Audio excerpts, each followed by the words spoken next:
Hello YouTube family, কেমন আছো তোমরা? বং ইকিগাই চ্যানেলে তোমাদের সবাইকে স্বাগত জানাই। আমি অঙ্কিতা আবারও চলে এসেছি বং ইকিগাই চ্যানেলে নতুন একটা অডিও স্টোরি নিয়ে। আজকের অডিও স্টোরিতে তোমরা শুনতে চলেছ হুইসলিং ডিকের বড়দিনের মজা। গল্পটা যদি পছন্দ হয় তাহলে লাইক, কমেন্ট, শেয়ার করো। আরও নতুন নতুন অডিও স্টোরি শুনতে বং ইকিগাই চ্যানেলকে সাবস্ক্রাইব করে পাশের বেল আইকনে প্রেস করে অলে ক্লিক করে দিও, যাতে আমার চ্যানেলের সমস্ত নোটিফিকেশন সবার আগে তোমাদের কাছে পৌঁছে যায়। তাহলে চলো আর দেরি না করে শুরু করা যাক আজকের অডিও স্টোরি, হুইসলিং ডিকের বড়দিনের মজা। হুইসলিং ডিক খুব সাবধানে মালগাড়ির দরজাটা ফাঁক করলে।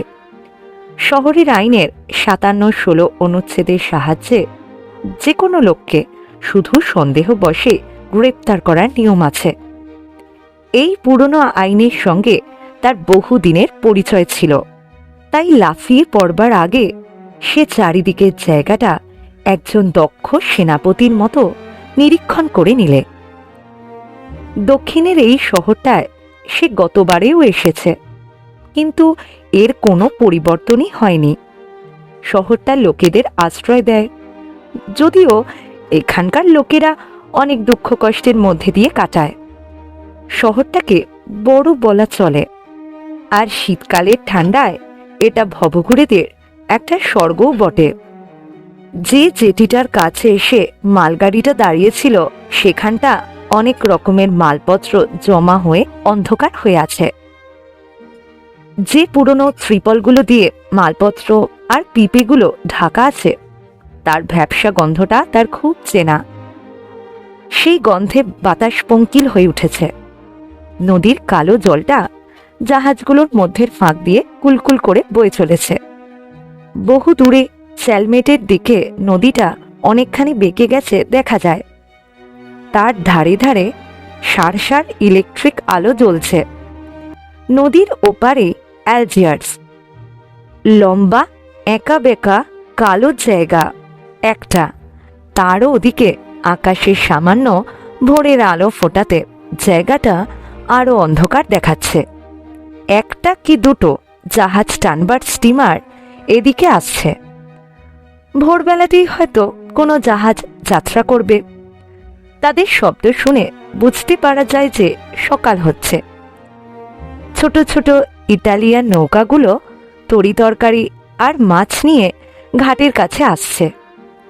রাস্তার গাড়ি আর ঠেলা গাড়ির অস্পষ্ট শব্দগুলো যেন মাটির তলা থেকে আসছে, এইরকমই মনে হচ্ছে। আর পাড়াপাড়ের নৌকাগুলো সকালবেলার কাজকর্ম শুরু করার জন্য আস্তে আস্তে তৈরি হচ্ছে। হুইসলিং ডিক তার লাল মাথাটা আবার গাড়ির মধ্যে ঢুকিয়ে নিলে। একটা ভয়ানক বিরাট দৃশ্য তার চোখের সামনে ভেসে উঠেছিল। একজন বিরাট বপু পুলিশ গাদা করা চালের বস্তাগুলোর পাশ দিয়ে ঘুরে ঘুরে মালগাড়িটার 20 গজ দূরে এসে দাঁড়ালো। অ্যালজিয়ার্সের মাথার ওপরে যে দৈনন্দিন ভোর হওয়ার রহস্য উদ্ঘাটিত হচ্ছিল সেই দিকে এই পুলিশ পঙ্গুবটির নজর পড়ল। সেই দিকে সেই ফিকে হয়ে আসা রংটার দিকে তাকিয়ে তাকিয়ে একসময় সে পিছন ফিরল। যেন এই ভেবে সে পিছন ফিরল যে ওখানে তার কিছু করণীয় নেই এবং সূর্যটাকে অপ্রতিহতভাবে উঠতে দেওয়া যেতে পারে। তাই সে চালের বস্তাগুলোর দিকে মুখ ঘুরিয়ে দেখল। তার জামার ভেতরের পকেট থেকে একটা চ্যাপ্টা শিশি বার করে মুখে ঢালতে ঢালতে আকাশটা দেখতে লাগলো। হুইসলিং ডিক ছিল পেশাদার ভবঘুরে। ওই পুলিশটার সঙ্গে তার সামান্য বন্ধুত্বও ছিল। এই জেটিতে রাত্রিবেলা কয়েকবার তার সাথে আলাপ হয়েছিল। পুলিশটা ছিল গানের ভক্ত, তাই ওই ভবঘুরেটার অদ্ভুত শীষ দেওয়ার ক্ষমতা তাকে মুগ্ধ করেছিল। তবু এই বর্তমান অবস্থায় সেই পুরনো পরিচয় ঝালিয়ে নিতে চেষ্টা করা যুক্তিযুক্ত মনে হলো না। নির্জন জেটিতে একজন পুলিশের সঙ্গে শীষ শুনিয়ে আলাপ করা এক কথা, আর মালগাড়ি থেকে হামাগুড়ি দিয়ে বেরোনোর সময় তার হাতে ধরা পড়ে যাওয়া অন্য কথা। দুটোর মধ্যে অনেক তফাৎ। সুতরাং ডিক অপেক্ষা করতে লাগল। চিরকাল কেউ এক জায়গায় দাঁড়িয়ে থাকতে পারে না, এটা প্রাকৃতিক নিয়ম। নিউ অরলিন্সের পুলিশটাও খানিক পরে গম্ভীরভাবে মালগাড়ির মধ্যে অদৃশ্য হল। যতক্ষণ অপেক্ষা করা যুক্তিযুক্ত মনে হলো তার, ততক্ষণ সে অপেক্ষা করল। তারপর টপ করে মাটিতে নেমে পড়ল। যতটা সম্ভব সে এমন একটা ভাব ফুটিয়ে তুললে তার চেহারাতে যেন সে একজন দিনমজুর, সকালবেলা খাটতে বেরিয়েছে। সেইভাবে সে সার সার রেলের লাইনগুলো পার হতে লাগল। তার উদ্দেশ্য ছিল যাতে সে নির্জন জিরট স্ট্রিট দিয়ে লাফায়েত স্কোয়ারের একটা বেঞ্চিতে গিয়ে পৌঁছাতে পারে। তার বন্ধু স্পিকের সঙ্গে কথা হয়ে আছে যে সেখানেই তার সাথে দেখা হবে। সে একদিন আগে একটা ট্রেনের পশু পাওয়া গাড়িতে এখানে চলে এসেছে, কারণ গাড়িটার খোলা দরজার লোভ সে সামলাতে পারেনি। হুইসলিং ডিক যখন সেই অল্প অন্ধকারের ভেতর বড় বড় ভগ্নপ্রায় গুদাম ঘরের পাশ দিয়ে আসছিল, সে তার চিরকালের যা অভ্যাস তাই করতে লাগল। খুব আস্তে কিন্তু খুব স্পষ্টভাবে সে শীষ দিতে লাগল। তার শীষের সুর সেই ঠান্ডা ইটের পাহাড়ের অন্ধকারের মধ্যে গুনগুন করে উঠল। মনে হলো যেন কোনো লুকোনো চৌবাচ্চার ওপরে বৃষ্টির জল পড়ছে। সে সুর আকাশে বাতাসে ভাসতে লাগল। সে নিজের মনে সুর তৈরি করে করে শীষ দিতে লাগল। মনে হলো সেই সুরের মধ্যে যেন পাহাড়ি ঝর্ণার সুরের কাঁপন, ঠান্ডা হ্রদের ওপর সবুজ আগাছার খসখসানে আর ঘুমন্ত পাখির গলার সুর মিশে আছে। একটা মোড় ঘুরতেই ডিক সোজাসুজি একটা পুলিশের সঙ্গে ধাক্কা খেল। পুলিশটা বললে, ও তাই বটে, তুমি এসে গেছো দেখছি, কিন্তু বরফ পড়তে যে এখনো 2 সপ্তাহ বাকি। তোমার হয়েছে কি, তুমি শীষ দিতে পর্যন্ত ভুলে গেছ? একটা পর্দা বেসুরো বাজছিল যে। হুইসলিং ডিক একটু ঘনিষ্ঠতার সুরে বলল, সুরের তুমি কি বুঝবে? তুমি তো কেবল জার্মান সুর বোঝো। আবার বাজাচ্ছি, এবার শোনো। সে ঠোঁটটা শুরু করে শীষ দিতে যাচ্ছিল। পুলিশটা হাত তুলে বাধা দিলে, বললে, থামো, কি করে শীষ দিতে হয় আমার কাছে শেখো। এটা জেনে রেখো, ঘুরে ঘুরে বেড়ালে শীষ দেওয়া যায় না। পুলিশটার গোফচোরা গোল হয়ে উঠল, আর তার ভেতর থেকে একটা বাঁশির মতো গম্ভীর মিষ্টি শব্দ বেরোল। ডিক যে সুরটা বাজাচ্ছিল, পুলিশটাও সেই সুরই বাজাতে লাগলো। একটু গম্ভীর বটে, কিন্তু নিখুঁত। যেখানটায় ডিকের ভুল ধরেছিল সে সেখানটায় বেশি করে বাজাতে লাগলো। ওটা শুদ্ধ রে, কোমল রে হবে না। যাকগে, তোমার ভাগ্য ভালো যে আমার সঙ্গে তোমার দেখা হয়ে গিয়েছে। 1 ঘন্টা পরে হলে আমি তোমাকে খাঁচায় পুরতুম, তখন জেলখানার লোকেদের কাছে শীষ দিতে হতো। হুকুম হয়ে গেছে, সূর্য উঠবার পর সকলকে ধরতে হবে। কাদের ধরতে হবে? সকলকে, যাদের কোনো রোজগার নেই তাদের। হয় জেল খাটতে হবে, নয় $15 জরিমানা। সত্যি বলছো নাকি আমার সঙ্গে ঠাট্টা করছো? আমি যা বলছি ঠিক, আমি তোমাকে বলেই বলছি, কারণ তুমি ঠিক অন্য লোকেদের মতো অত খারাপ নও। আর তাছাড়া তুমি আমার চেয়ে ভালো শীষ দিতে পারো। আর কোনো পুলিশের কাছে যেন এসো না। কয়েকদিনের জন্য শহর ছেড়ে চলে যাও। তাহলে অর্লিন্স শহর সত্যি সত্যি শেষ পর্যন্ত বছরে বছরে যে সমস্ত ভবঘুরে এখানে আশ্রয় নিতে আসে তাদের উপরে বিরক্ত হয়ে উঠেছে। পুলিশটা চলে যাওয়ার পর হুইসলিং ডিক 1 মিনিটের জন্য স্থির হয়ে দাঁড়িয়ে রইল। বাড়ি ভাড়া দিতে না পারার জন্য বাড়ি থেকে তাড়িয়ে দেওয়ার পর ভাড়াটের মনে যেরকম ঘৃণার উদয় হয় তারও সেরকম হলো। তার বন্ধুর সঙ্গে দেখা হওয়ার পর অনেক আরামের স্বপ্ন দেখেছিল সে, যেটিতে আরাম করে ঘুরে বেড়ানো, ফলের জাহাজ থেকে মাল নামানোর সময় যেসব নারকোল কলা পড়ে যায় সেই খেয়ে খেয়ে একটা দিন কাটানো, তারপর বিনা পয়সায় খাবার ব্যবস্থা করা কোনো দোকানে। সেখানকার মালিকের স্বভাব একটু ভালো, তারা খুব দয়ালু। তারপর কোনো ফুলে ভরা পার্কে বসে পাইপ টানা, শেষে হয়তো যেটিতে কোনো ছায়ার তলায় শুয়ে একটু ঘুমিয়ে নেওয়া। কিন্তু এবার নির্বাসনের হুকুমটা খুব কড়া ঠেকল তার কাছে, আর এ হুকুম যে না মেনে উপায় নেই তাও সে বুঝতে পারলে। তাই কাছাকাছি কোনো পুলিশ আছে কিনা তার নজর রাখতে রাখতে সে গ্রামের দিকে একটা আশ্রয়ের খোঁজে চলল। কিছুদিন গ্রামে কাটিয়ে এলে এমন কিছু বিপদ হওয়ার সম্ভাবনা নেই। বরফ পড়ার জন্য যা কিছু একটু কষ্ট ছাড়া আর কিছু খারাপ সেখানে ঘটবে না তা সে জানত। যা হোক, একটু মনমরা হয়েই হুইসলিং ডিক পুরনো ফ্রেঞ্চ মার্কেটটা ছাড়িয়ে নদীর ধার দিয়ে সোজা রাস্তাটা ধরে চলাই মনস্থ করল। নিরাপদ হওয়ার জন্য সে তখনও এমন ভাব দেখালো যেন সে দিনমজুরি করতে চলেছে। কিন্তু বাজারের একজন দোকানদার তাকে দেখেই চিনতে পেরেছে। সে তাকে কাছে ডাকলে ডিক অবাক হয়ে থামল সেখানে। লোকটা 8খানা পাউরুটি আর একটা ফল দিলে, সুতরাং তার সকালবেলার জল খাবারের সমস্যাটা মিটে গেল।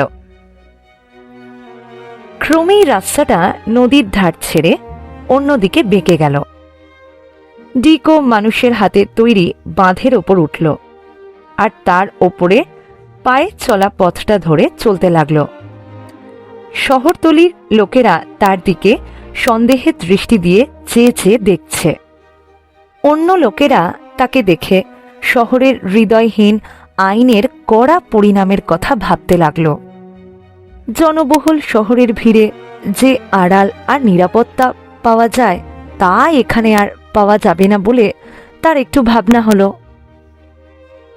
এই রাস্তা ধরে 6 মাইল তাড়াতাড়ি অতিক্রম করে চ্যালমেটে এসে দেখলে সেখানে বিরাট একটা কলকারখানার মুখোমুখি পৌঁছে গেছে। এখানে একটা নতুন বন্দর তৈরি হচ্ছে। বড় বড় কলকবজা উঠছে নামছে, শাবল গাঁইতি আর নানা রকম লোহালক্কর চারিদিক থেকে তাকে সাপের মতো বিঁধছে। একজন বদমেজাজি ফোরম্যান তাকে ধরে বেশ খানিকক্ষণ চেহারাটা লক্ষ্য করলে। নিয়োগকারীরা ঠিক যেমন ভাবে পরীক্ষা করে দেখে। কালো বাদামি নানা রকম লোক চারিদিকে খুব খাটছে, সে ভয়ে পালিয়ে গেল। দুপুরবেলার দিকে সে আরেকটা গ্রামে এসে পৌঁছালো। সেখানে কেবল চাষবাস হয়। চারিদিকে একটা থমথমে নিস্তব্ধ ভাব। জায়গাটা ঢালু হয়ে বিরাট একটা নদীর ধারে গিয়ে ঠেকেছে। এক জায়গায় আখের ক্ষেত এত দূর পর্যন্ত ছড়ানো যেন মনে হয় শেষটা আকাশের গায়ে গিয়ে মিলিয়ে গেছে। চিনি তৈরির সময় হয়ে গেছে, আখ কাটা হচ্ছে। বড় বড় গাড়ি আখ ভর্তি হয়ে চলেছে ক্যাচ ক্যাচ শব্দ করতে করতে। নিগ্রো গাড়োয়ানরা মুখের এরকম মিষ্টি অদ্ভুত শব্দ করে খচ্চরগুলোকে আরো জোরে তাড়িয়ে নিয়ে যেতে চেষ্টা করছে। দূরের ঘন সবুজ ঝোপগুলো দূরের আকাশের নীলের সঙ্গে একাকার হয়ে গেছে। বুঝতে পারা যায় ক্ষেতের মালিকদের বাড়িগুলো ওই দিকেই। সমুদ্রের ধারে লাইট হাউসের মতো চিনির কলের চিমনিগুলো অনেক দূরে দৃষ্টি আকর্ষণ করে। একটা জায়গায় এসে হুইসলিং ডিকের নাকে মাছ ভাজার গন্ধ এলো। তার নাক এ সম্বন্ধে বড় সজাগ। বাঁধের ধার ধরে কোয়েল পাখির মতো একটা লক্ষ্য স্থির রেখে চলতে চলতে একটা জেলের আস্তানায় এসে হাজির হলো। জেলেটা তার গান, তার গল্প শুনে খুব খুশি। পেট ভরে সে খুব খেলে তার কাছে। আর তারপরে একটা গাছের তলায় দার্শনিক সুলভ নিশ্চিন্ত চিত্তে পাকা 3 ঘন্টা ধরে ঘুমালো। জেগে উঠে আবার যাত্রা। দিনের বেলায় গরম আবহাওয়ার পর একটু একটু ঠান্ডা হাওয়া বইতে লাগলো। এই ঠান্ডা হাওয়া গায়ে লাগতেই রাত্রে ঠান্ডার কথা ভেবে সে আশ্রয়ের আশায় লম্বা লম্বা পা ফেলে জোরে জোরে চলতে লাগলো। সে এমন একটা রাস্তা ধরেছিল যেটা ঘুরে ফিরে বাঁধের তলা দিয়েই গেছে, কিন্তু কোন দিকে যে রাস্তাটা শেষ পর্যন্ত গেছে তা তার জানা ছিল না। ঘাস আর ঝোপঝাড় একেবারে রাস্তা পর্যন্ত ঝুঁকে পড়েছে, আর সেই ঝোপ জঙ্গল থেকে যত মশা মাছি তার পেছনে গুনগুন করে গান করতে করতে তার অনুসরণ করতে লাগলো। রাত যত ঘনিয়ে আসতে লাগলো আর ঠান্ডা বাড়তে লাগলো, মশার শব্দটা আর সমস্ত শব্দকে চাপা দিয়ে বেশি জোরে কানে বাজতে লাগলো। তার ডান দিকে আকাশের গায়ে মনে হলো একটা সবুজ আলো আস্তে আস্তে নড়ছে, আর ঠিক যেমন ম্যাজিক লণ্ঠনের পর্দার ওপর নড়ে তেমন করে একটা জাহাজ তার মাস্তুল আর লম্বা ধোয়া বেরোবার নলটা নিয়ে সামনে এগিয়ে আসছে। বাঁ দিকে একটা জলাজমি, সেদিক থেকে একটা বিচিত্র ব্যাঙ ডাকার শব্দ আসছে। এই বিশ্রী আবহাওয়ার প্রভাব মন থেকে দূর করার জন্য ডিক নিজেই গুনগুন করে একটা গান ধরলে। মনে হয় অরণ্য দেবতার পর এমন গানের শব্দ আর কখনো এই বিষণ্ণ পটভূমিকায় কেউ শোনেনি। পেছন দিকে একটা ঘোড়ার খুঁড়ের ক্ষীণ শব্দ ক্রমে স্পষ্ট হয়ে কাছে আসতেই হুইসলিং ডিক রাস্তা দেওয়ার জন্যে শিশিরে ভেজা ঘাসের মধ্যে গিয়ে দাঁড়ালো। মাথা ঘুরিয়ে দেখল ধূসর রঙের একজোড়া ঘোড়া একটা গাড়ি টানতে টানতে এগিয়ে আসছে। একজন খুব জোয়ান চেহারার লোক সামনের দিকে বসে আছে। তার গোঁফজোড়া একেবারে সাদা। সে ভদ্রলোক এক দৃষ্টে তার নিজের হাতের দিকে চেয়ে আছে। পেছনে বসবার জায়গায় একজন শান্ত চেহারার মধ্যবয়সী মহিলা আর একটা সুন্দরী মেয়ে, যে সবেমাত্র যৌবনে পদার্পণ করতে চলেছে। যে ভদ্রলোক গাড়ি চালাচ্ছে তার জামার প্রান্তভাগ হাঁটুর ওপর থেকে সামান্য সরে গেছে। হুইসলিং ডিক দেখলে যে ভদ্রলোকের 2 পায়ের ফাঁকের মধ্যে 2টো মস্ত বড় বড় ক্যাম্বিসের থলি রয়েছে। ও ব্যাগগুলোর চেহারা ডিকের চেনা। যখন এককালে সে রাস্তায় রাস্তায় আড্ডা দিয়ে ঘুরে বেড়াতো সেই সময় দেখেছিল এই ধরনের থলি মাল বওয়া গাড়ি থেকে ব্যাংকের মধ্যে নিয়ে যাওয়া হতো। গাড়িটার ভেতরে বাকি জায়গাটা অন্য নানা জিনিসে ভরা। গাড়িটা যখন একেবারে তার গা ঘেঁষে চলে গেল, সেই মেয়েটির হঠাৎ কি হলো কে জানে, সে হঠাৎ খুশিতে ডগমগ হয়ে তার দিকে ঝুঁকে পড়ে হেসে লুটিয়ে পড়তে লাগলো আর চিৎকার করে বলে উঠল, মেরি ক্রিসমাস।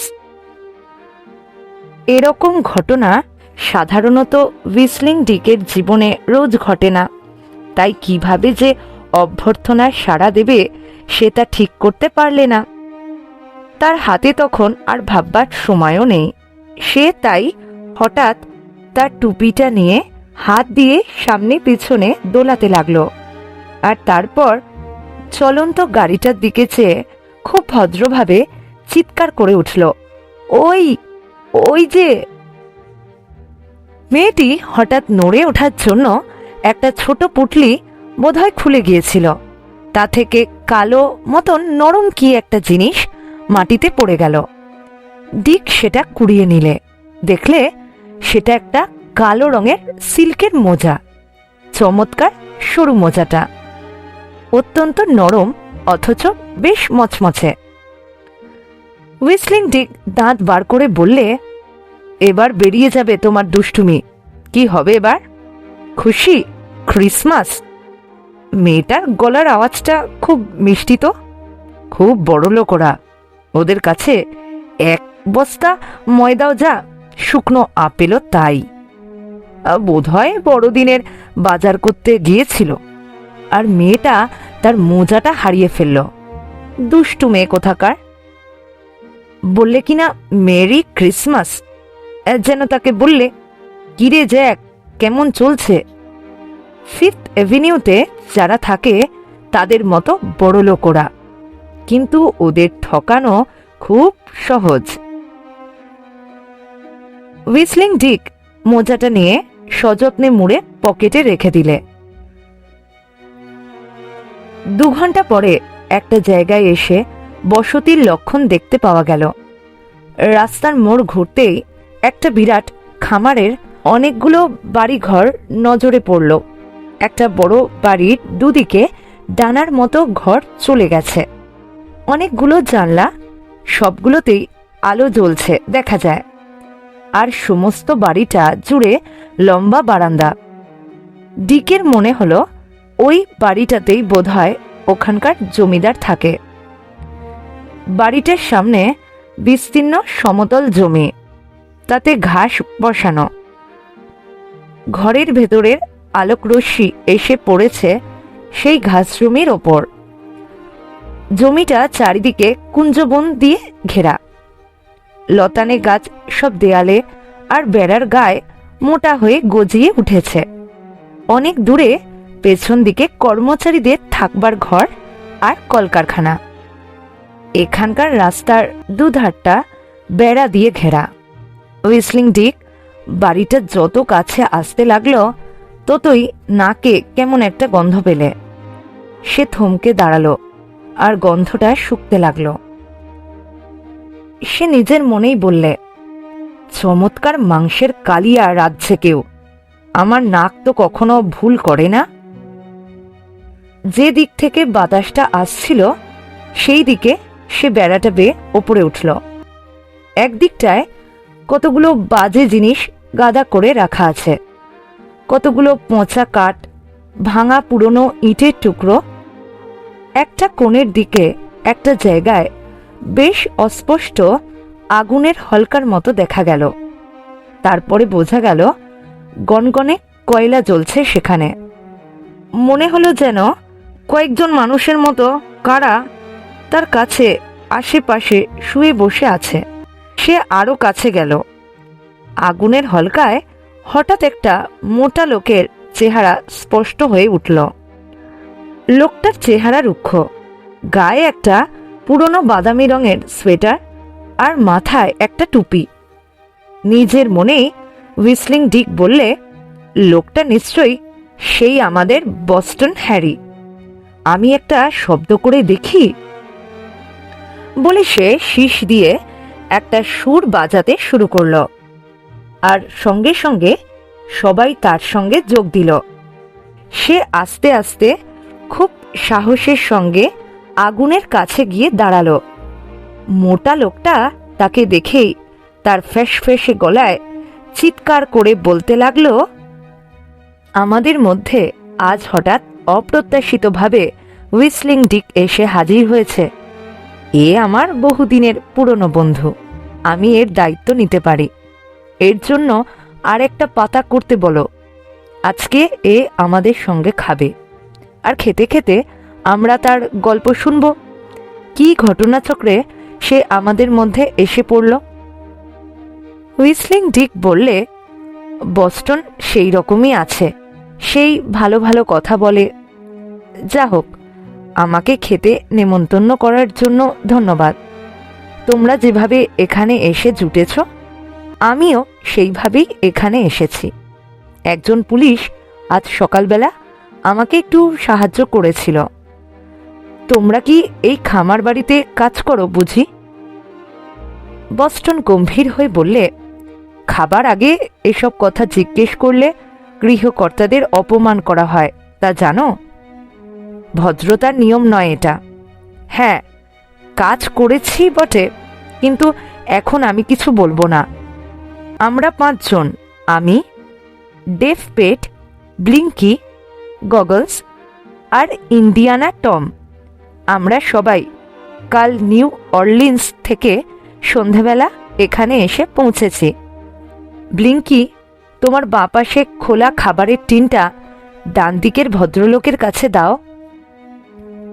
পরের 10 মিনিট সবাই এক মনে খেতে লাগলো। একটা মস্ত বড় কেরোসিনের টিনে আলু, মাংস আর পেঁয়াজ দিয়ে তরকারি রান্না হয়েছিল। সেগুলো ছোট ছোট পাত্রে ঢেলে নিয়ে খেতে লাগলো। হুইসলিং ডিক বস্টন হ্যারিকে অনেকদিন আগে থেকেই জানত। বস্টন হ্যারি ছিল তাদের মধ্যে সবচেয়ে ধড়িবাজ, আর সে সবচেয়ে উন্নতি করেছিল জীবনে। তাকে দেখে মনে হতো সে যেন কোনো গ্রামের বড়লোক ব্যবসায়ী কিংবা সম্ভ্রান্ত গরু ভেড়ার পালক। শরীরটাও তার খুব মজবুত, শক্ত সমর্থ, দাড়িটা নিখুঁতভাবে কামানো, জামা কাপড় খুব মজবুত আর পরিচ্ছন্ন। বিশেষ করে জুতোর ওপর তার খুব যত্ন ছিল। গত 10 বছরের মধ্যে তার যত পরিচিত বন্ধুবান্ধব ছিল তাদের সকলের চেয়ে বেশি সংখ্যক ডাকাতি করে সুনাম অর্জন করেছে। একদিনও সে কোথাও ব্যর্থ হয়ে ফেরেনি। আর বন্ধুবান্ধবরা বলাবলি করত যে সে নাকি অনেক টাকা জমিয়েছে। সঙ্গে আর যে 4 জন লোক ছিল তাদের জামাকাপড় ময়লা, একটু বেশি কথা বলে। একটু দেখলেই বোঝা যায় তাদের চেহারাগুলোর মধ্যেই একটা সন্দেহের ছাপ লাগানো রয়েছে। বড় পাত্রটার সমস্ত তরকারিটা চেঁচে পুচে খেয়ে তারা কয়লার আগুনে তাদের পাইপ ধরালো। তাদের মধ্যে থেকে 2 জন বস্টনকে আড়ালে ডেকে নিচু গলায় ফিসফিস করে কি বললে। বস্টন তাদের কথায় সম্মতি সূচক মাথা নেড়ে হুইসলিং ডিককে বললে, শোনো ভাই, তোমাকে সমস্ত খুলে বলি। আমরা 5 জনে একটা ডাকাতি করার জন্য ওত পেতে আছি। আমি তোমাকে কথা দিয়েছি যে তোমার সঙ্গে বন্ধুর মতো ব্যবহার করব, সুতরাং তোমাকেও আমাদের সাহায্য করতে হবে। যা লাভ হবে তা ওদের সকলের সঙ্গে তোমায় সমান ভাগে ভাগ করে নিতে হবে। কাল সকালবেলা এই ক্ষেতবাড়ির 200 লোককে 1 সপ্তাহের মাইনে দেয়া হবে। কালকে বড়দিন, কালকে ওদের ছুটি। ওদের মালিক বলেছে সকাল 5টা থেকে 9টা পর্যন্ত 1 ট্রেন ভর্তি চিনি বোঝাই করে দাও, তাহলে আমি প্রত্যেককে 1 সপ্তাহের পুরো মজুরি দিয়ে দেব, আর 1 দিনের উপরিও দিয়ে দেব। তারা বলছে ঠিক আছে, তাই হবে। কর্তা আজকে নিউ অরলিন্সে গিয়েছিল নগদ ডলার আনতে। সব শুদ্ধ $2074.50 আছে। আমি অঙ্কটা জানতে পেরেছি একটা লোকের কাছ থেকে। সে লোকটা খুব কথা বলে। সে নিজের হিসাবের খাতা দেখে আমাকে বলেছে, এই খামারের মালিক ভেবেছে যে টাকাটা কর্মচারীদের দেবে, কিন্তু ভুল ভেবেছে। আসলে ওটা আমাদের হাতে এসে পড়বে। যারা শ্রম করে না তাদের কাছেই টাকাটা থেকে যাবে, তারাই মালিক। টাকাটার আধ ভাগ আমি নেব, আর বাকিটা তোদের মধ্যে সকলকে ভাগ করে দেয়া হবে। ভাবছ এই তারতম্যটা কেন? কারণ আমি বুদ্ধি খাটিয়েছি, এটা আমারই মতলব। এখন শোনো কিভাবে কাজটা হাসিল করব। কয়েকজন লোক আজকে রাতে ওদের বাড়িতে খেতে এসেছে। তারা 9টার সময় চলে যাবে। তারা 1 ঘন্টা হলো এসে পড়েছে। তারা যদি তাড়াতাড়ি নাও যায় তবু আমাদের কাজ বন্ধ থাকবে না। আমাদের টাকাগুলো নিতে প্রায় সমস্ত রাত লাগবে।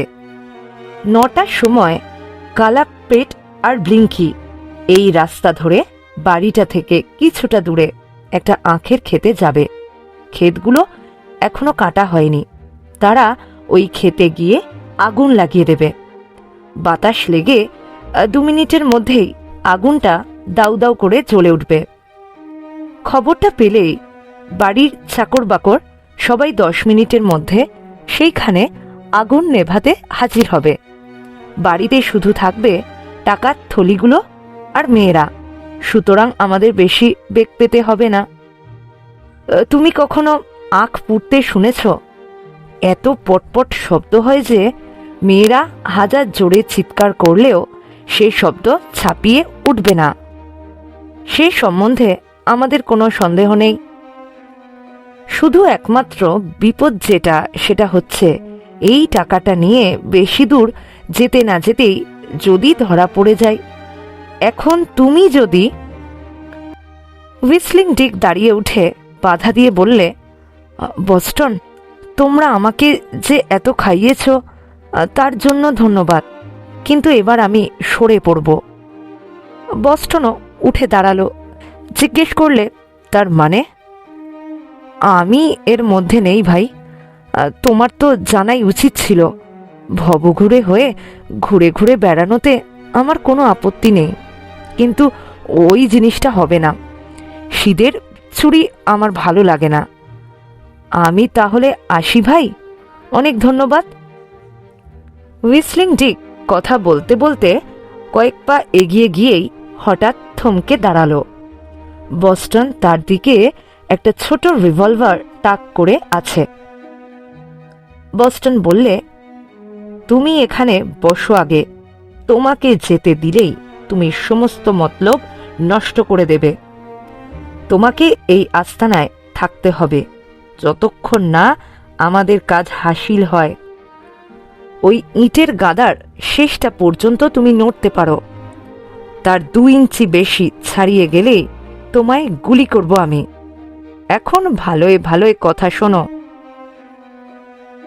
হুইসলিং ডিক বললে, আমি গোলমালের মধ্যে যেতে চাই না। তোমার রিভলভারটা এখন সরিয়ে ফেলতে পারো। আমি তোমাদের মধ্যে রইলাম। হুইসলিং ডিক ফিরে এসে একটা কাঠের তক্তার ওপর বসল। বস্টন রিভলভারটা নামিয়ে বললে, ঠিক আছে, এখান থেকে নড়বার চেষ্টা করবে না মোটে। আমি এই সুযোগটা ছাড়ব না মোটেই। তাতে যদি পুরনো বন্ধুকে গুলি করতে হয় তাও স্বীকার। আমি কাউকে কোনো আঘাত দিতে চাই না, কিন্তু এবার এই $1000 নিয়ে আমি স্থির হয়ে বসব। এই সব কাজ ছেড়ে দিয়ে এবার আমার একটা চেনা শহরে একটা মদের দোকান খুলব। তারা খেয়ে খেয়ে আমার প্রাণ বেরিয়ে গেছে। বস্টন হ্যারি তার পকেট থেকে একটা সস্তা রূপোর ঘড়ি বার করে আগুনের সামনে ধরলে। বললে, এখন 9:15। কালাপেট আর ব্লিঙ্কি দুজনেই এবার রওনা দাও। রাস্তাটা ধরে বাড়ির ওপাশে গিয়ে আখের খেতে 12 জায়গায় আগুন লাগিয়ে দেবে। তারপরে বাঁধের দিকে পালিয়ে যাবে। তারপর অন্য রাস্তা দিয়ে ফিরে আসবে, কারণ এ রাস্তা দিয়ে ফিরে এলে কারোর সঙ্গে দেখা হয়ে যেতে পারে।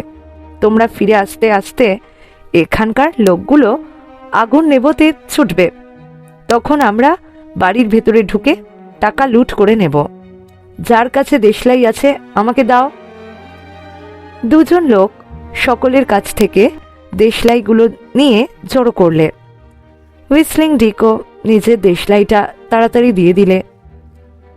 তারপরে তারা দুজন সেই মিটমিটে তারার আলোয় রাস্তার দিকে এগিয়ে গেল।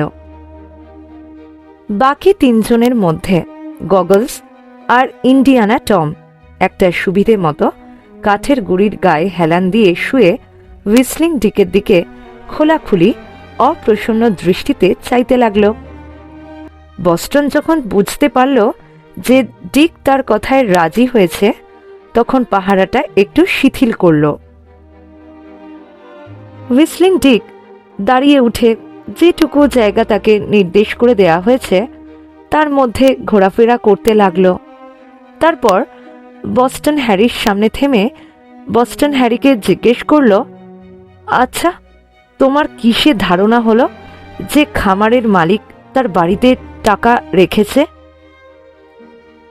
বস্টন বললে, আমি খবরাখবর সব পেয়েছি। ভদ্রলোক আজকে নিউ অর্লিন্সে গাড়ি চালিয়ে গিয়েছিল, সেখান থেকে টাকাটা তুলেছে। কেন, তুমি তোমার মত বদলাতে চাও? না, আমি এমনি জিজ্ঞেস করছিলাম।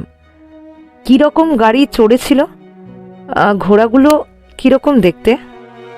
ছাই রঙের। বগি গাড়ি? হ্যাঁ। সঙ্গে মেয়ে মানুষেরা ছিল?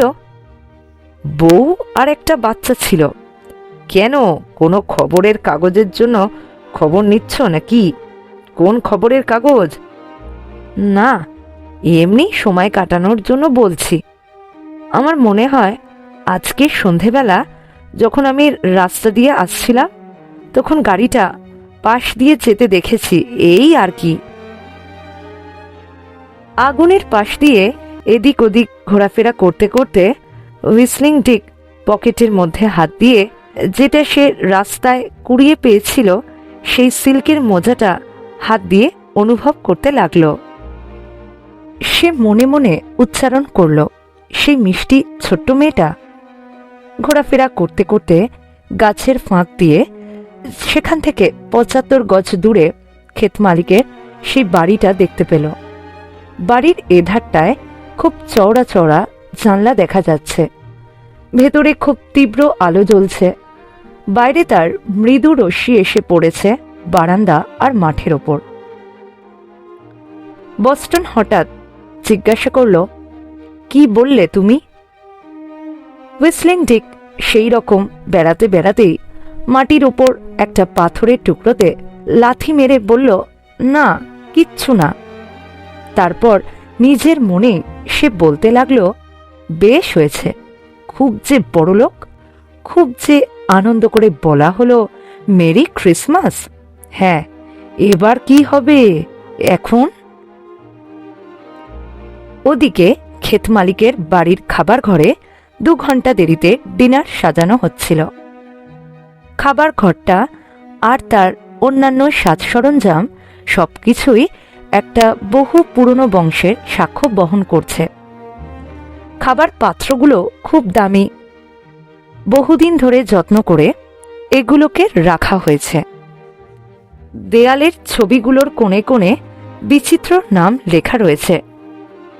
খাবারের যা আয়োজন হয়েছে তা যে কোনো ভোজন রসিকের পক্ষে লোভনীয়। পরিবেশনকারীরাও খুব নিঃশব্দে কিন্তু দ্রুত হাতে অপর্যাপ্ত খাবার পরিবেশন করছিল। তখনকার দিনে ভোজন পাত্রের মতন ওয়েটারও ছিল মূল্যবান সামগ্রী।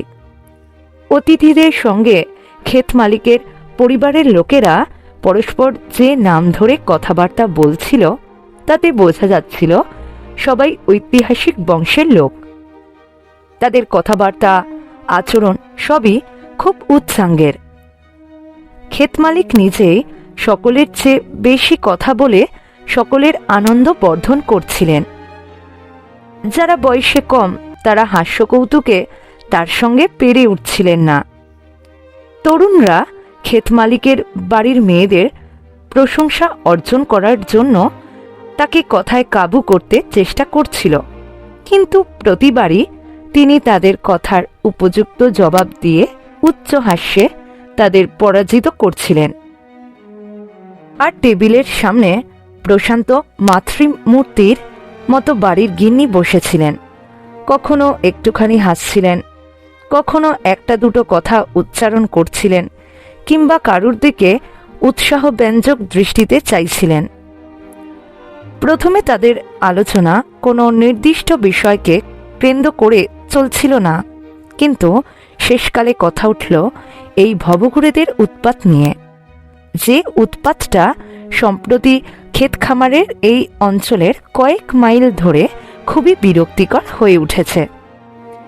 ক্ষেত মালিক এবার গিন্নির দিকে চেয়ে অভিযোগ করলেন যে তিনি ওদের খুব উৎসাহ দেন। তিনি বলতে লাগলেন, তারা পঙ্গপালের মতো প্রত্যেক শীতকালে এই নদীর ধারে এসে জড়ো হয়। নিউ অরলিন্সেও তাদের সংখ্যা অনেক, বাড়তিটা এইখানেই এসে জোটে। ওরাই সবচেয়ে খারাপ। এই 2-1 দিন আগে নিউ অরলিন্স যখন হঠাৎ আবিষ্কার করলে যে দেশে সর্বত্র তারা ছড়িয়ে পড়েছে, বাজারে ঘাটে মাঠে সব জায়গায় তাদের দেখা যায়, তখন পুলিশকে তাদের গ্রেপ্তার করতে হুকুম দিলে। পুলিশ হয়তো তাদের 1 ডজন কি 2 ডজনে ধরলে, আর বাকি 3-4 হাজার এই বাঁধ ধরে এগোতে থাকলো। আর আমার গিন্নি তাদের খাওয়ান। তারা কোনো কাজ করবে না, আমার কর্মচারীদেরও কথা শুনবে না, আমার কুকুরের সঙ্গে তারা ভাব করে, আর আমার চোখের সামনে উনি তাদের খেতে দেন। আর আমি যদি একটু বাধা দিই, উনি আমাকে শাসান। আচ্ছা বলো তো, তুমি এইভাবে আজকে কতজনকে আসলে কুঁড়ে হতে উৎসাহ দিয়েছ? গিন্নি বললেন, 6 জনকে। কিন্তু তুমি তো দেখেছ, তাদের মধ্যে 2 জন কাজ করতে রাজি ছিল। তুমি তো নিজের কানেই শুনলে। ক্ষেত মালিক হো হো করে হেসে উঠলেন। হ্যাঁ, কাজ তারা চাইছিল বটে, কিন্তু তা তাদের নিজের জানা কাজ। একজন নকল ফুল তৈরি করতে পারে, আর একজন কাঁচ তৈরি করতে পারে। তারা কাজই চাইছিল বটে, তাদের একজনও অন্য কোনো খাটুনির কাজ করবে না। গিন্নি বললেন, আর একজন তো বেশ ভদ্র ভাষায় কথা বলছিল। ওদের মধ্যে যে এমন লোক আছে, সত্যিই আশ্চর্য। তার কাছে আবার একটা ঘড়ি ছিল। সে নাকি বস্টন শহরে থাকত। আমার মনে হয় না ওদের সবাই খারাপ। আমার মনে হয় ওদের ঠিক মানসিক উন্নতি হয়নি।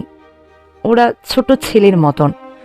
জ্ঞান বুদ্ধি ওদের বাড়েনি, শুধু গোফই বেড়েছে। আমরা আজ যখন সন্ধেবেলা গাড়িতে করে বাড়ি আসছিলাম, একটা লোককে দেখতে পেলাম।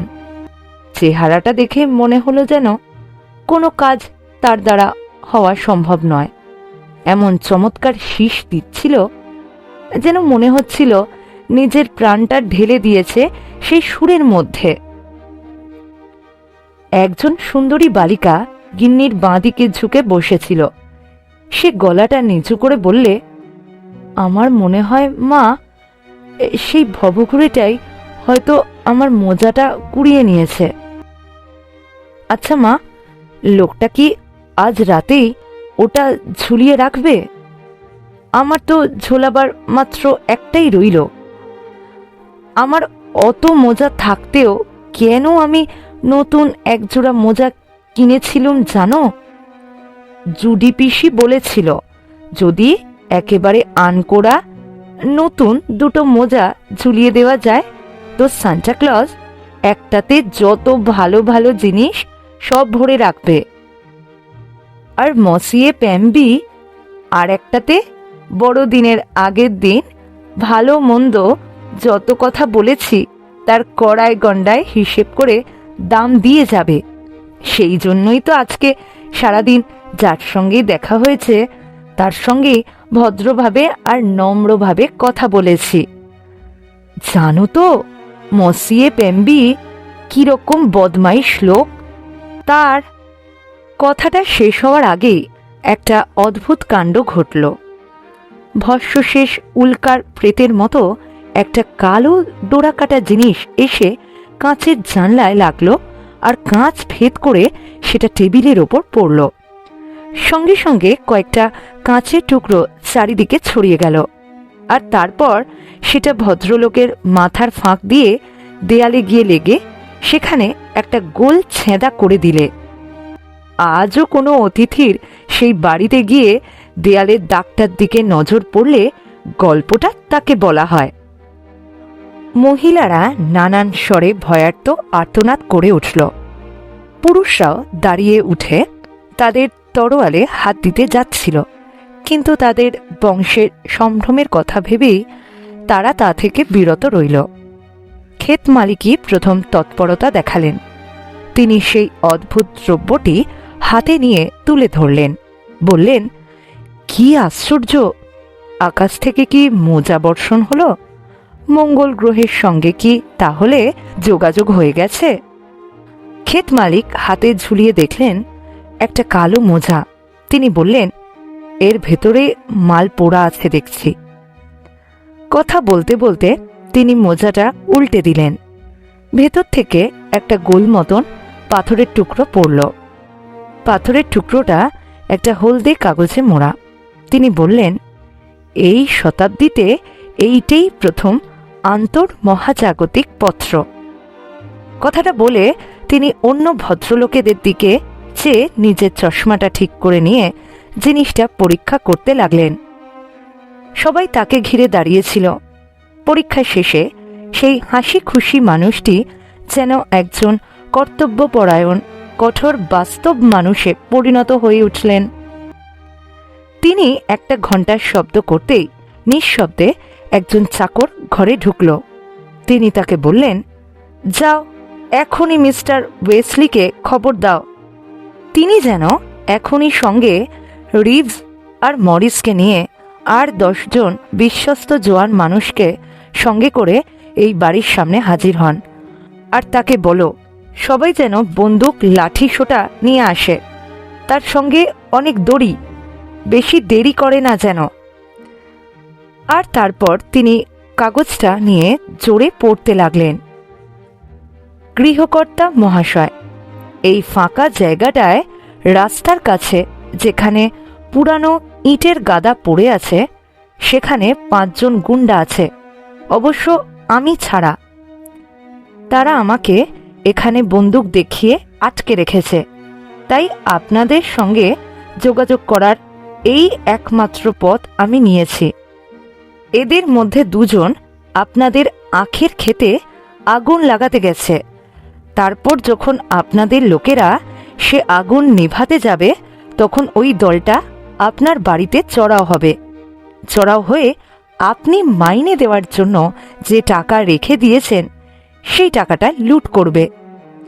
আর যে মেয়েটি রাস্তায় এই মোজাটা ফেলে দিয়েছিল তাকে আমার মেরি ক্রিসমাস জানাবেন, যেমন সে আমাকে জানিয়েছিল।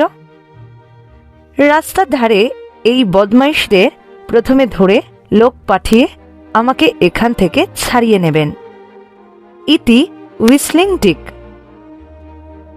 তারপরের আধ ঘন্টা ধরে নিঃশব্দে খুব দ্রুততার সঙ্গে এমন কৌশল করা হলো যে 5 জন ভবঘুরে ধরা পড়ল।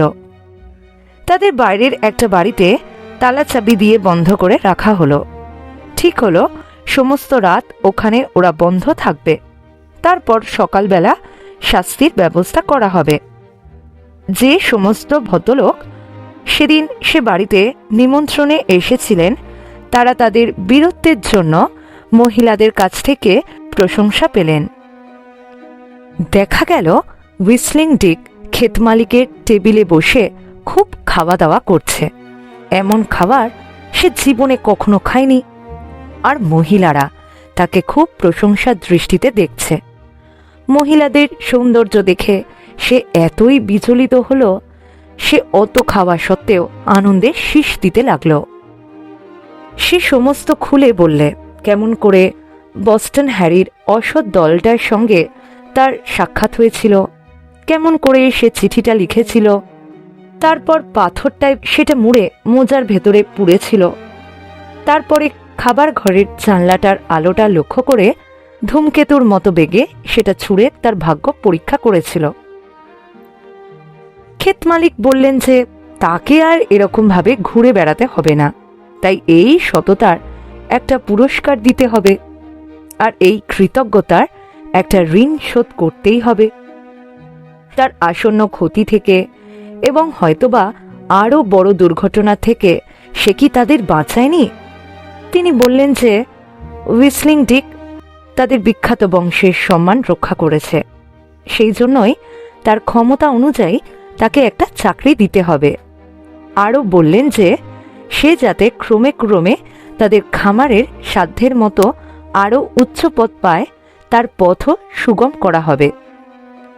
তারা বললেন এখন সে নিশ্চয়ই খুব ক্লান্ত, সুতরাং তক্ষুনি তার বিশ্রামের এবং ঘুমের ব্যবস্থা করতে হবে।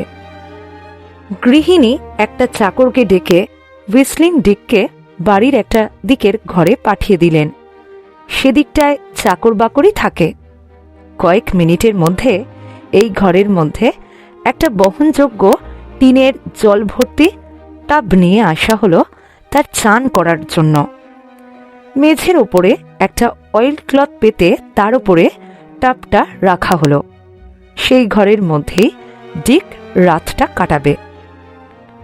বাতির আলোতে সে ঘরটা ভালো করে পরীক্ষা করে দেখলে চমৎকার একটা বিছানা, ওপরে ঢাকাটা উল্টানো, তার তলায় তুষারের মতন বালিশ আর চাদর, মেঝেতে একটা পুরনো কিন্তু পরিষ্কার লাল কার্পেট পাতা, একটা ড্রেসিং টেবিল রয়েছে, তার সঙ্গে হেলানো আয়না, হাত মুখ ধোবার জায়গা, তার উপরে একটা ফুলকাটা গামলা, একটা কুঁজো, দুটো কি তিনটে নরম গদি আটা চেয়ার, একটা টেবিলের ওপরে কয়েকটা বই, কিছু কাগজ আর একটা জারের মধ্যে একদিনের পুরনো গোলাপ ফুলের তোড়া ছিল। আলনায় ছিল কতগুলো তোয়ালে আর সাদা ডিশের ওপরে সাবান। হুইসলিং ডিক বাতিটা চেয়ারের ওপরে রেখে তার টুপিটা খুব যত্ন করে টেবিলের তলায় রেখে দিলে। অনেকক্ষণ ধরে তার কৌতূহল মিটিয়ে এসব দেখার পর তার কোটটা খুলে পাঠ করল আর তারপর দেয়ালের কাছে অব্যবহৃত স্নান করবার টাবের থেকে যতটা দূরে সম্ভব মেঝের ওপরে রাখল। তারপর কোটটা বালিশের মতন মাথায় দিয়ে সে আরাম করে কার্পেটের ওপর শুয়ে পড়ল। বড়দিনে দিন সকালবেলা যখন ভোরের সূর্যের আলোর রেখা সবেমাত্র জলাজমির ওপর এসে পড়েছে, তখন হুইসলিং ডিকের ঘুম ভাঙল আর সে অভ্যাস মতো হাত বাড়িয়ে টুপিটা নিলে। তারপর মনে পড়ল গত রাতে ভাগ্যদেবী তাকে তার কোলের ওপরে টেনে নিয়েছেন। সে জানালার কাছে গিয়ে সেটা খুলল। সকালবেলার তাজা বাতাস এসে তার কপালে লাগল। তখনও তার মাথার মধ্যে স্বপ্নের মতো তার ভাগ্য পরিবর্তনের স্মৃতিটা সে ঠিক বিশ্বাস করতে পারছে না। সেখানে দাঁড়িয়ে থাকতে থাকতেই তার কানে এলো কয়েকটা ভয়াবহ আর অশুভ শব্দ। খামারের সমস্ত লোকজন তখন কাজ আরম্ভ করে দিয়েছে। তাদের যে অল্প সময় দেয়া হয়েছে, সেই সময়ের মধ্যে কাজ শেষ করবার আগ্রহে তারা খুব ব্যস্ত। একদিকে মজুরদের কাজের ঠেলায় সমস্ত মাটিটা যেন ভীষণ শব্দ করে কেঁপে উঠছে, আর অন্যদিকে এই ছেঁড়া জামা পরা গরিব ভাগ্যের অনুসন্ধানে রত চিরকালের ছদ্মবেশী রাজপুত্র এই মন্ত্রপুত প্রাসাদের জানালার পাল্লা দুটো ধরে থরথর করে কাঁপতে লাগল। ততক্ষণে কল চলতে আরম্ভ করেছে, আর তার ভেতরে চিনির পিপেগুলো ভীষণ শব্দ করে ঘুরছে। শুনলে মনে হয় যেন জেলখানার শব্দ। খচ্চরগুলোকে গাড়ির জোয়ালের সঙ্গে বেঁধে দেওয়ার সময় শেকলের ঝনঝন শব্দ হচ্ছে। একটা ছোট্ট ইঞ্জিন কতগুলো চ্যাপ্টা গাড়িকে সার বেঁধে টেনে নিয়ে যাচ্ছে। সেই সরু রেল রাস্তার কলের ধারে তাদের ফুসফুসানি শোনা যাচ্ছে। অপর একদল পরিশ্রমী লোকের চেহারা এই অল্প অন্ধকারে দেখা যাচ্ছে এখান থেকে। তারা আবছা অন্ধকারের মধ্যেই এক সপ্তাহে যত চিনি রয়েছে সব সেই ট্রেনে তুলে দিচ্ছে। এ যেন একটা কবিতা, একটা মহাকাব্য। না, ঠিক তা নয়, যেন কাজের বিয়োগান্ত নাটক। এর বিষয়বস্তু হল পৃথিবীর অভিশাপ। ডিসেম্বর মাসের বাতাসে খুব শীত করছে, কিন্তু হুইসলিং ডিকের মুখে বিন্দু বিন্দু ঘাম দেখা গেল। সে জানালার বাইরে মাথা বাড়িয়ে নিচের দিকে চাইলে তার 15 ফুট নিচে বাড়ির দেয়ালের গা ঘেঁষে সে দেখতে পেলে এক সার ফুল ফুটেছে, আর তারপরেই একটা নরম মাটির বিছানা। ঠিক শীতের চোরের মতো সে নিঃশব্দে জানালাটা বেয়ে ওপরে উঠল, তারপরে হাত দিয়ে ঝুলতে লাগলো। শেষে লাফিয়ে নিচে পড়ল। বাড়ির এদিকটায় কেউ কোথাও নেই মনে হলো। সে খুব নিচু হয়ে লুকিয়ে লুকিয়ে উঠানটা পার হয়ে নিচু পাঁচিলের কাছে গিয়ে পৌঁছালো। পাঁচিলটা লাফানো খুব শক্ত নয়, রাস্তার ধারে কয়েকটা শিশিরে ভেজা আগাছার ওপরে ধপ করে শব্দ হলো। দুহাত দিয়ে একটু ধরল সে, তারপরে পিছল ঘাসের ওপর দিয়ে বাঁধের মাথায় ফুটপাতে গিয়ে ওঠা। তখন সে স্বাধীন। পূর্ব দিকটা আস্তে আস্তে ফর্সা হচ্ছে। তারই মতন ভবঘুরে বাতাস নিজের ভাইয়ের মতো তার গালে স্পর্শ করল। কয়েকটা বুনো হাঁস মাথার উপরে কক কক করে উঠল। একটা খরগোশ তার রাস্তার কিছু দূরে লাফিয়ে লাফিয়ে চলে গেল। সেও স্বাধীন। ডান দিক বাঁ দিক যেদিক ইচ্ছে সে যেতে পারবে। নদীটা পাশ দিয়ে বয়ে যাচ্ছে। কেউ বলতে পারে না এর জলগুলো কোথাও গিয়ে আটকে যাবে কিনা। একটা ছোট বাদামি মুখওয়ালা পাখি একটা গাছের ডালে বসে বসে এই শিশিরে স্তুতি করে গান গাইছিল। বোকা পোকাগুলো ওই গানের সুরে মুগ্ধ হয়ে গর্ত থেকে বেরিয়ে আসে। কিন্তু পাখিটা হঠাৎ থেমে গেল। তারপর ঘাটটা ফিরিয়ে কি যেন শুনতে লাগলো। বাঁধের রাস্তাটার ওদিক থেকে একটা চমৎকার শীষ ভেসে আসছে। সে সুর যেমন উত্তেজক তেমনি আনন্দদায়ক, যেমন প্রখর তেমনি তীক্ষ্ণ, আর বাঁশের বাঁশির মতন সুরেলা। এ সুর এতই শ্রুতিমধুর যে বনের পাখির গানও এত শ্রুতিমধুর নয়। সেই ছোট বাদামি পাখিটার কাছে এই সুরের বন্য মাধুর্য যেন চেনা চেনা মনে হলো, কিন্তু ঠিক যে কি তা বুঝতে পারলে না। সমস্ত পাখিরা যা জানে এতে সেই ছুটির সুর ছিল। তাছাড়াও ছিল আরও অনেক জিনিসের প্রাচুর্য, অনেক বৈচিত্র্য আর রহস্য, যার নাম শিল্পকলা। সেই ছোট্ট পাখিটা সেখানে বসে বসে মাথাটা এক পাশে হেলিয়ে দিয়ে যতক্ষণ না শব্দটা দূরে মিলিয়ে গেল ততক্ষণ শুনতে লাগলো। ছোট্ট পাখিটা জানতেও পারলে না যে সেই বিচিত্র সুরের যে অংশটা সে বুঝতে পারল সেটার জন্যই লোকটা সকালবেলা জলখাবার না খেয়ে আছে। কিন্তু এটা সে খুব ভালো করেই জানল যে সুরের যে অংশটা সে বুঝতে পারেনি তার সঙ্গে তার কোনো সংস্রবই নেই। তাই সে পাখা দুটো ঝেড়ে নিলে, তারপর যে বড় মোটা পোকাটা বাঁধের পথ ধরে এগিয়ে আসছিল তারই ওপর একটা বাদামি বুলেটের মতো সে ঝাঁপিয়ে পড়ল।